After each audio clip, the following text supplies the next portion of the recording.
l-ittra ta' tkeċċija tiegħi tiffoka fuq żewġ affarijiet partikolari.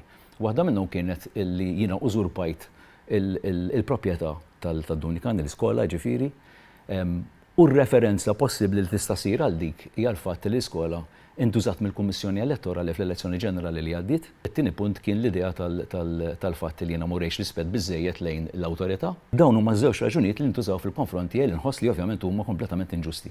Dan huwa Mario Mallija li ftit tal-jimilu tkeċċa mill-karga tiegħu bħala surmass f'St Albert, karga li kienu li jokkupa għal aktar minn 16-il sena.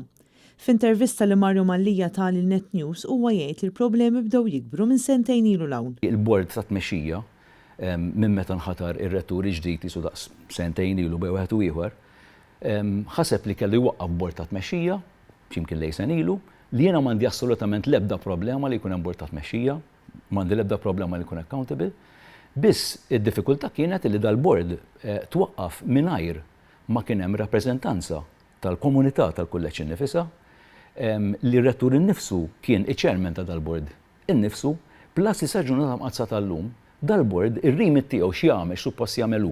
Suppost nagħmel jien bħala kap ta' skola, suppost jagħmel ir-rettur għadhom mhumiex definiti. Huwa tefa' dawl fuq il-komunikazzjoni bejnu u bejn ir-rettur tal-iskola. Kien hemm numru ta' tentattivi min-naħa tiegħi u min-naħa tagħna ngħid bħala kulleġġ li niddiskutu mal-provinċjal, li niddiskutu mal-bord.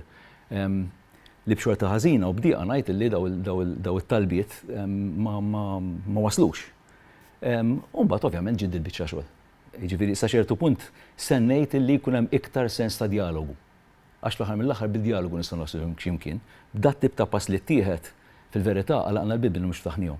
Mario Mallija jispjega x'wassal biex ikun hemm nuqqas taqbil bejn iż-żewġ naħat. Kellek kulleġġ illi l-klima tiegħu kienet klima li qed taħdem fuq livell demokratiku għal sitwazzjoni oħra fejn kien qed tiġi propost a top-down approach. U hemmhekk fejn naħseb kien hemm l-ikbar diffikultà. Jistqar li kien hemm sitwazzjonijiet partikolari fejn kien qed iħossu li ma setax jieħu l-aħjar deċiżjonijiet għall-istudenti. Issa qed nistaqsi il-permess biex nieħu n-nifs daqsxejn oħra, ma tagħmilx sens għalhekk qed ngħid dat top-down approach mhuwiex ma jaqbilx mal-mudell li kun qegħdin nippruvaw nibnu tul 16-il sena ta' ħidma ta' kif li raw hemm dan is-sens demokratiku u hemmhekk ovvjament fejn kien hemm diffikultà. Staqsejnieh ukoll jekk jaqbilx l-Arċisqof Charles Scicluna ikun medjatur bejn iż-żewġ naħat. M'għandi assolutament l-ebda problema l ħaġa sens ta' stima lejn l-Arċisqof innifsu. U jiena min-naħa tiegħi nibqa' miftuħ u dispost għad-diskussjoni u għad-dialogu. L-erba' li għadda bosta liema studenti u ġenituri inġabru quddiem il-Kulleġġ St Albert fi protesta kontra tkeċċija ta' Mario Mallija li ma protesta kellha l-appoġġ tal-Union tal-Għalliema. L-inkwieta mhux li jiena ġejt imkeċċi, imma l-inkwieta li l-proġett li bnejna flimkien li jagħmel differenza li tfal fil-ħajja tagħhom u l-ġenituri tagħhom u eventwalment anke fis-soċjetà. Dak jieqaf, jiena dak l-inkwiet tiegħi u rridu nsibu mezzi kif dal-proġett jibqa' għaddej għal ġid tat-tfal tagħna. Bija u mingħajri. Net News taleb ukoll sabiex jintervista lir-rettur tal-Kulleġġ St Albert lil Patri Aaron Zara li min-naħa tiegħu irrifjuta li ssirlu intervista filwaqt li saħaq li hu flimkien mal-bord se jkunu qed joħorġu stqarrija fil-jiem li ġejjin.